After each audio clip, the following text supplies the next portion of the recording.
poco de cómo ha sido mi trayectoria. También así podéis entender lo que luego a continuación voy a contar. He hecho trabajo de campo como antropóloga en 3 países, en España, en Uruguay y en Colombia. En Colombia desde el año 2003, en torno sobre todo a la Universidad de Caldas, a un grupo de investigación al que pertenezco desde hace muchos años, el grupo Territorialidades, analizando las relaciones entre el territorio y la cultura y más específicamente en los últimos años sobre temas relacionados con el posconflicto. En España he trabajado sobre todo entre las relaciones entre la antropología y la historia, o cómo las personas que han sufrido algún tipo de violencia, en este caso violencia de Estado, la gente que fueron víctimas de un modo o de otro de la guerra civil española, cómo eso se ha integrado en la memoria colectiva y cómo se cuenta la memoria del pasado reciente en España. En este sentido, he formado parte del equipo de trabajo de varias exhumaciones de la guerra civil. O sea, he trabajado, digamos, la parte técnica como antropóloga social, recogiendo testimonios, etcétera, etcétera. Y específicamente en España, aparte de llevar esa tarea, estoy trabajando sobre un tema un poquito especial, que es sobre la memoria de los vencedores. Cuando empezamos, un equipo de investigación bastante grande, a trabajar sobre las transformaciones que se estaban produciendo en España con la... ¿Se me escucha mal? Vale, ¿me escucháis mejor ahora? Bueno, las transformaciones que se estaban produciendo en España debidas sobre todo a la irrupción de una memoria que hasta ese momento no había sido tenida en cuenta, ¿no? La memoria de los que perdieron la guerra civil. Eso supuso, de alguna manera, un cambio también en la memoria de los vencedores, ¿no? Y aunque hubo, y hay, bastante esfuerzo por parte de muchos investigadores españoles en analizar esa parte de la memoria histórica, no ha habido tanto esfuerzo en analizar cómo esa memoria de los que perdieron la guerra ha ido modificando la memoria de los que vencieron la guerra para intentar de alguna manera seguir manteniendo una visión hegemónica de sí mismos. Por último, en Uruguay he trabajado asesorando a la Administración Nacional de Educación Pública para, de alguna manera, pues echar una mano, orientar o, en fin, inspirar, cómo podía estudiarse en las aulas la memoria del pasado reciente. Hay una asignatura que se llama así, Memoria del pasado reciente en Uruguay, y nadie sabía muy bien qué es lo que se debía dar en esa asignatura porque era complicado, ¿no? Bueno, pues una de las cosas en las que me he dedicado últimamente también es trabajar sobre esto. Bueno, como a mí me toca un poco la parte académica de este encuentro, me gustaría poner en cuestión o que reflexionáramos juntos un poco sobre el propio concepto de memoria histórica, ¿no? Realmente el concepto de memoria histórica, que es un tema que se ha apoderado del discurso de las ciencias sociales, el discurso de la calle, para acuñar a toda aquella memoria, todos aquellos testimonios, todas aquellas ocurrencias, ¿no?, que tienen que ver con modos disidentes de ver la realidad, también es un concepto con el que tenemos que tener mucho cuidado. ¿Por qué es un concepto con el que tenemos que tener cuidado? Porque siempre que estemos, digamos, poniendo en un cajón a todo lo que resulte disidente, distinto a lo que hegemónicamente pueda considerarse la historia, estamos apartando esos testimonios, esas versiones de la realidad de lo que es la historia.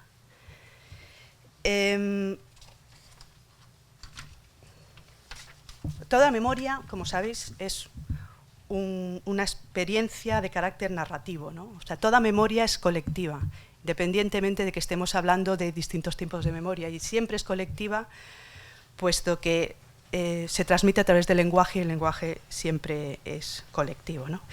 Pero pese a ello, normalmente denominamos memoria colectiva a la interpretación particular que un grupo tiene sobre un suceso determinado, que puede o no coincidir con la versión social o políticamente hegemónica, ¿no? Y en este sentido la memoria, que es diferente del recuerdo, lo que recordamos tiene mucho más que ver con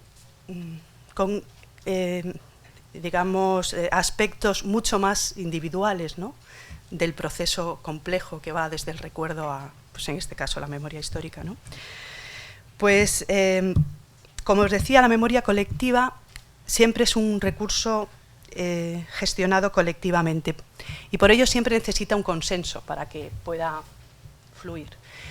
Memoria colectiva realmente es casi cualquier consenso de carácter grupal que tenga alguien sobre su pasado o sobre su tradición. Por ejemplo, el modo que tenemos de cocinar o de hacer unas arepas en un sitio determinado, o lo que recordamos de nuestros juegos tradicionales, o el modo que tiene una comunidad de hacer lo que sea, es memoria colectiva. Es decir, hay muchos más tipos de memoria aparte de la memoria histórica, ¿no?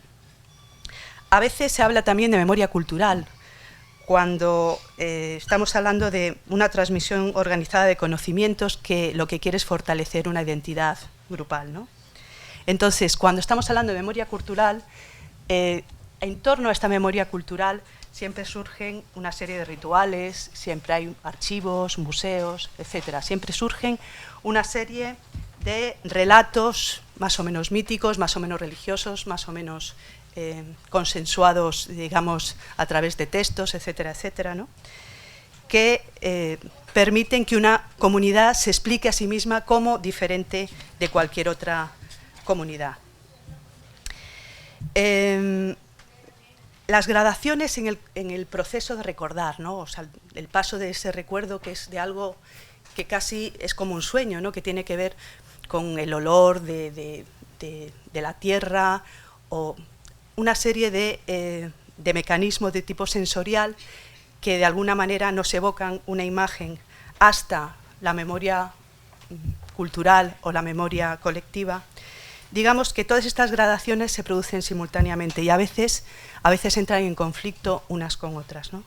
Por ejemplo, este fenómeno de memorias en conflicto dentro de una comunidad se ha trabajado mucho en Alemania, ¿no?, porque realmente hay una actitud de enorme rechazo de los alemanes actuales contra el nazismo, y es una actitud que se repite en todos los ámbitos de la vida pública, de la vida privada, y conforma lo que puede ser su memoria cultural, ¿no?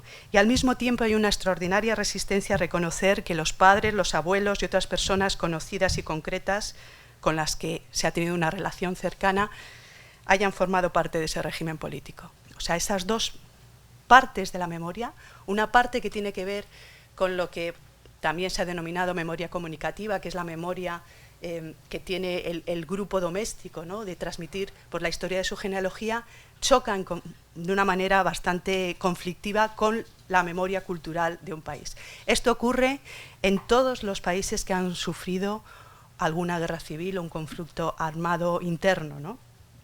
O sea, hasta tal punto que os voy a leer un pequeño parrafito de un libro que se llama Verdades Innombrables, de Priscilla Heiner, este libro que realmente os lo recomiendo, que habla de las distintas comisiones de la verdad que han tenido lugar en diferentes lugares del mundo. Ella estaba trabajando en Ruanda y pues cuando empezó a hablar con los funcionarios locales oyó lo siguiente, ¿no?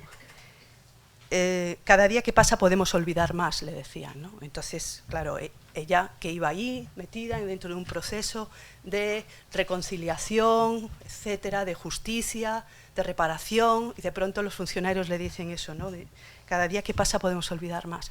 Y entonces ella preguntó, ¿pero ustedes quieren recordar o quieren olvidar? Y entonces el funcionario se quedó así dudando y dijo, tenemos que recordar lo que pasó para evitar que ocurra de nuevo, me dijo lentamente, pero debemos olvidar los sentimientos, las emociones que la acompañan. Solo mediante el olvido podemos seguir adelante, ¿no? Realmente todos los que hemos trabajado en algún contexto en el que se reproduzca esta situación, acabamos prácticamente pensando lo mismo, ¿no? El que hay que recordar, pero la gente desea fervientemente también poder olvidar, ¿no? Os decía hace un momento alguna cosa sobre los peligros de la denominación memoria histórica. Esa denominación en España se ha utilizado mucho y ha sido de una gran utilidad. Se generalizó, por supuesto, a partir de la irrupción en las ciencias sociales y en las humanidades de la voz de las víctimas, de los numerosos conflictos del siglo XX, ¿no? Y podríamos definir quizá memoria histórica como una reflexión colectiva sobre el pasado que busca en el pasado las raíces fundacionales de la situación que vive en el presente, ¿no? Pero la memoria histórica es siempre una explicación de carácter disidente, ¿no? Y en pugna con la oficialmente tenida como válida. O sea, es realmente un tipo de memoria que intenta suplantar en algún momento a la historia con mayúsculas. Y por lo tanto es el lugar donde se plantean los conflictos por la legitimidad cultural y política, ¿no? Ha sido un problema este asunto de la memoria histórica dentro de la propia Europa, no solamente de España, ¿no? O sea, mi papel también aquí es ampliaros, ampliaros un poco el espectro de lo que en distintos lugares se ha ido trabajando. Y este dilema entre la historia y la memoria histórica se encuentra en un sitio bastante destacado dentro de las discusiones políticas dentro de la Unión Europea. Daos cuenta que una de las primeras cosas que se intentó hacer para consolidar a la Unión Europea como una especie de conglomerado fuertemente unido fue intentar crear una historia común. Y fue completamente infructuoso porque la memoria de cada uno de estos países, la construcción de cada uno de estos países como naciones, pasaba por el conflicto con las otras, ¿no? Entonces, digamos que fue imposible. Pero no solamente fue imposible esa construcción de la historia, también a medida que se fue avanzando en el tema de los derechos humanos, en Europa se empezó a vivir una situación bastante curiosa, desde el punto de vista de su construcción ideológica como totalidad. Daos cuenta que la Unión Europea surge después de la Segunda Guerra Mundial, realmente, como tal construcción. Y en un primer momento se presentó a sí misma como un bloque de naciones aliadas contra el nazismo, ¿no? Y por lo tanto su nexo de unión y el signo de pertenencia se basaba, por un lado, en el reconocimiento de la existencia del Holocausto y el rechazo a las doctrinas que lo hicieron posible. O sea, la Unión Europea era el conglomerado de los aliados contra el nazismo. En los años 80, la Unión Europea decide abrirse y se abre a los países del Mediterráneo, que habían sido aliados políticos de Alemania durante la guerra, ¿no? Con formas de gobierno de carácter autoritario, que eran Italia, España y Grecia, ¿no? Entonces, hay que crear otro tipo de construcción nacional. Pensáis, ¿por qué me están contando esto en torno a la memoria, ¿no? Porque os lo estoy contando porque realmente si un país quiere avanzar en la construcción de una paz, como la que ahora mismo estáis vosotros viviendo, es fundamental que se redefina esa narrativa de la historia, ¿no? Entonces, os voy a contar cómo la Unión Europea lo intentó y por qué en algunos casos fue exitosa y por qué en otros casos no fue exitosa. Porque de ahí a lo mejor también os puedo, no sé, suscitar alguna idea que os permita luego reflexionar, ¿no? Os decía, bueno, primer núcleo duro de aliados. Vienen los países del Mediterráneo, países cuyos gobiernos habían cooperado de un modo o de otro con el gobierno nazi. Y eso, de manera sorprendente, no supuso tampoco un cambio sustancial en la imagen que tenía Europa de sí misma. ¿Y por qué? Porque ya se había sentado dentro de Europa un mito que era el mito de la resistencia. Y ese mito de la resistencia ya había sido utilizado por Francia para liberarse del estigma de la ocupación nazi y del colaboracionismo de Vichy, y en Italia tras la derrota del fascismo. En el caso español, digamos, sabéis que en España cuando comienza la transición, en mi país, después de la dictadura, hay un pacto de silencio entre los distintos partidos de todos los ámbitos para decir, bueno, vamos a partir de aquí como si no hubiera ocurrido nada. Y y partamos como de cero, o sea, no hubo ningún tipo de tratamiento al tema de las víctimas, simplemente hubo un silencio. Pero digamos que o sea, la manera que tuvo España de meterse dentro de esta construcción ideológica de la Unión Europea fue también a través del exilio.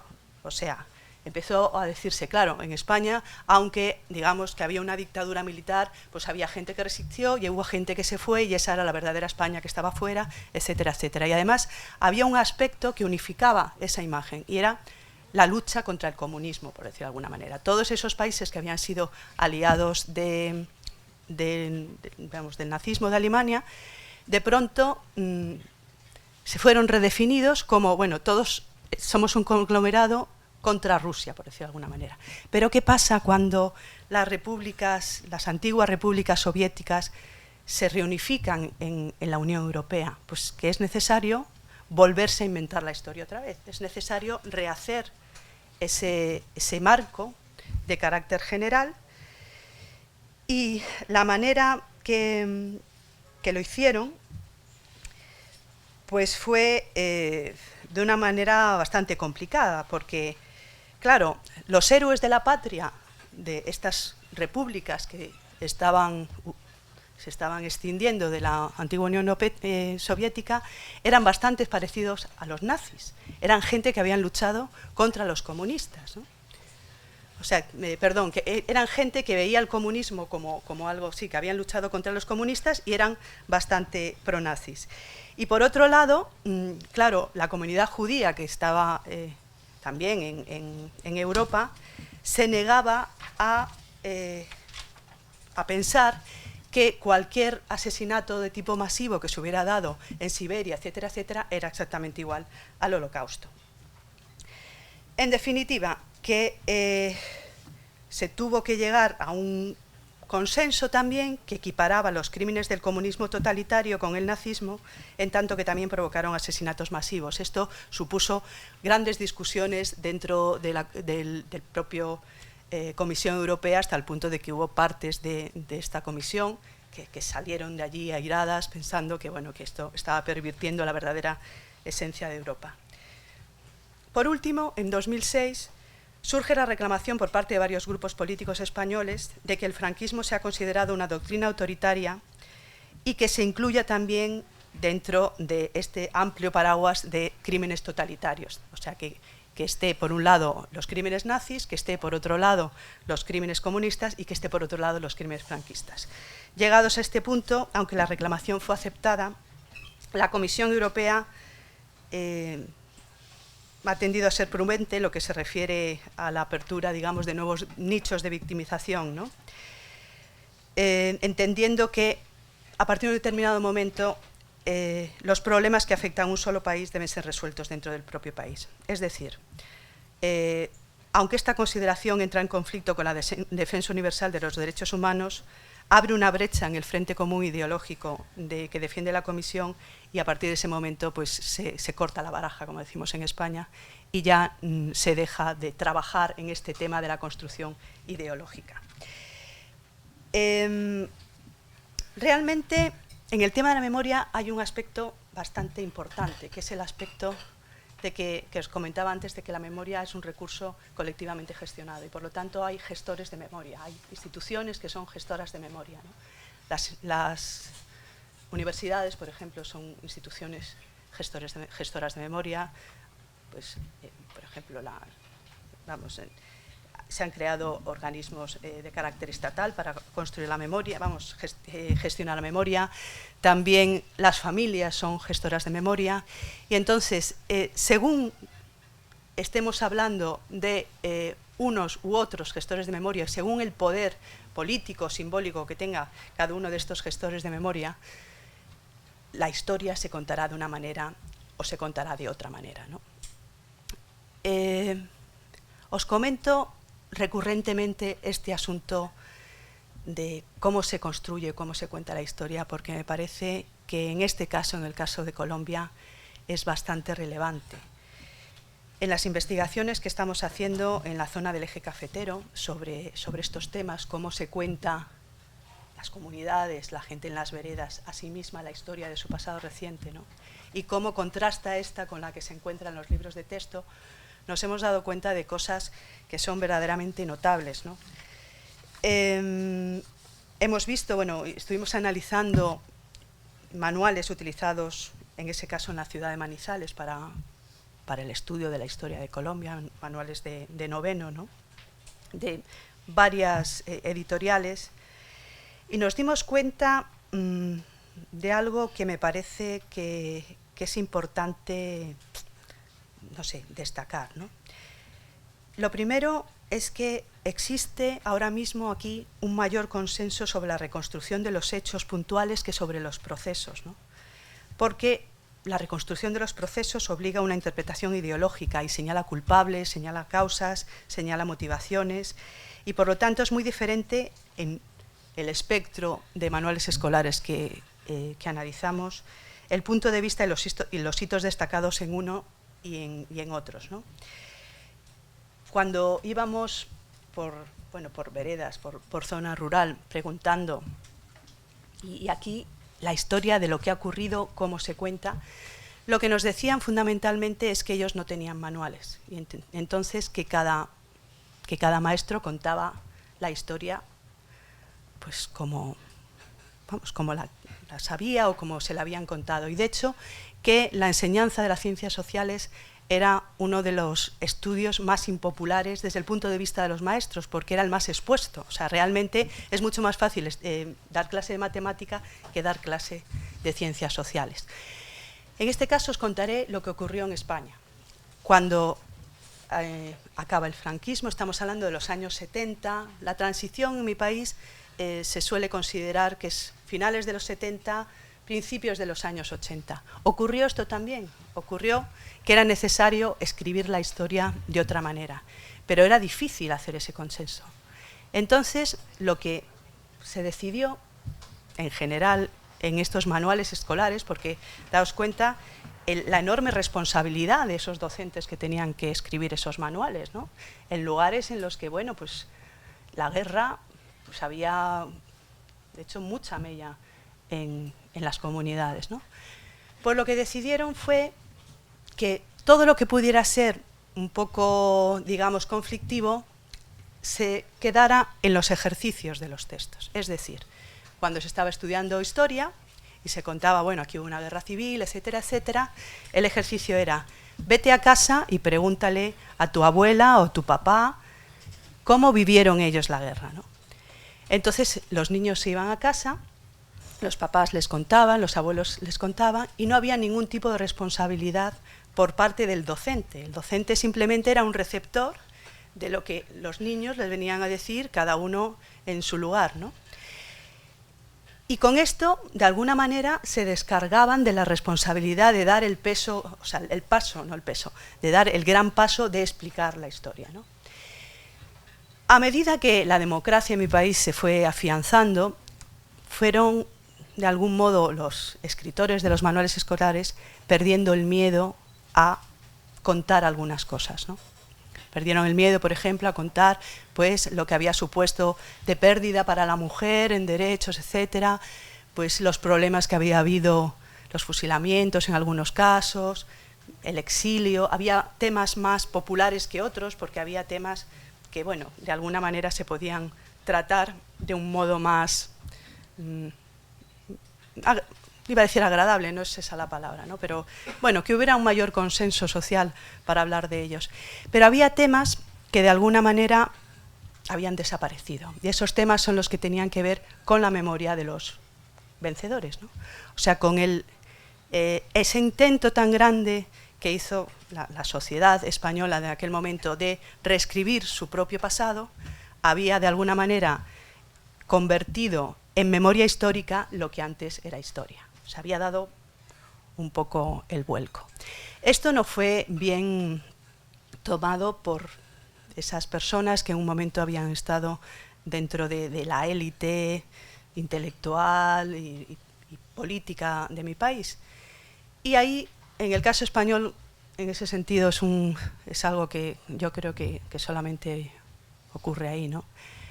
hubo un movimiento muy fuerte de trasvase de una memoria política a una memoria religiosa. O sea, de pronto lo que había sido una disidencia de carácter político o una diferencia de carácter político se convirtió en una especie de cruzada entre la Iglesia y el resto del Estado. O sea, ahora mismo en mi país la Iglesia, digamos, está siendo muy militante en cuanto a una versión bastante diferente de la que se ha tenido, de la que se tiene por el resto de la sociedad. No sé si habéis leído hoy en El Tiempo, ¿no?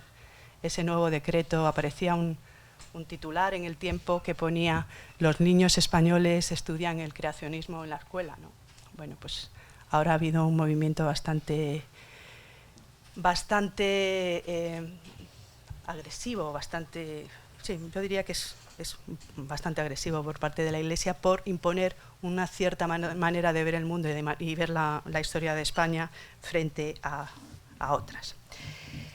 Y volviendo otra vez a los manuales que se dan aquí como manuales de estudio de la historia, hay un tema que creo que también se debe destacar, ¿no? Que es que realmente hay un abuso de definiciones relacionadas con los derechos humanos, pero vacías. O sea, por ejemplo, hay muchas definiciones de qué son los derechos humanos, cómo... ¿Ya? Ah, sí. Gracias. Pues hay muchas definiciones, un abuso de definiciones y una falta de concreción sobre lo que significan esos derechos humanos. Los temas se tratan casi exclusivamente desde un punto de vista teórico, ¿no? Como si fuera necesario, en muchos casos, únicamente conocer su existencia y manejar los conceptos, pero todavía sin desarrollarlos en la convivencia cotidiana. También hay algo que llama mucho la atención, que tiene que ver con la terminología, ¿no? En los libros de texto ahora mismo que se están usando, depende de quién los haya escrito, pero se siguen utilizando palabras como vinieron los criminales, los asesinos, etcétera, etcétera, ¿no? O sea, cuando uno está inmerso en un proceso, digamos, de construcción o reconstrucción, tiene que ser muy cuidadoso sobre cómo nombra a las partes en el conflicto, ¿no? En este caso también hay algo que en otros países ha tenido una importancia bastante destacada, y en Colombia, si hacemos una comparación entre los distintos procesos, está teniendo por el momento poca relevancia. Aquí es el asunto de la educación rural. En lugares como, por ejemplo, Uruguay, en Uruguay, digamos que el peso de la reconstrucción simbólica y política del país después de la dictadura militar daba un gran énfasis al papel de la educación rural dentro de este concepto, ¿no? O sea, un gran peso a lo que tiene que ver con la educación pública frente a otros tipos de educaciones más sectorializadas. En España ocurrió algo semejante, ¿no? Cuando en la época de la transición hubo una gran inversión en escuelas rurales y en escuelas públicas, se hizo en el entendido de que si se fortalecían las escuelas públicas desde un punto de vista de la calidad, etcétera, etcétera, eso iba a hacer que la clase media dejara de llevar a sus hijos a colegios privados que de alguna manera fraccionaban a la población para que, digamos, hijos, nietos, etcétera, etcétera, de las partes en conflicto aprendieran a convivir conjuntamente. De hecho, en España fue posible la reconstrucción de la sociedad gracias sobre todo a los matrimonios, gracias sobre todo a la vida de las familias, el hecho de que gentes cuyos padres habían estado en distintos bandos en la guerra, ¿no?, pudieran construir una familia conjunta, ¿no? Es verdad que estos ejemplos que os estoy poniendo son ejemplos de sociedades en las que el conflicto tuvo un tiempo y pasó, ¿no? Este no es el caso de Colombia. Aquí las cosas son bastante más complicadas, ¿no? Pero en este tiempo que llevo yo viniendo a Colombia, la primera vez que vine fue en el 2003, he visto cómo la propia sociedad se iba transformando, ¿no?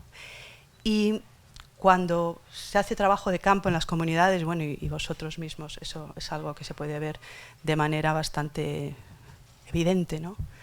Hace 10 años no se podía hablar de las cosas como se habla ahora, ¿no? O sea, ahora vosotros estáis en un momento verdaderamente importante, ¿no? Porque vosotros tenéis ahora mismo en vuestras manos la posibilidad de construir otro tipo de país, ¿no?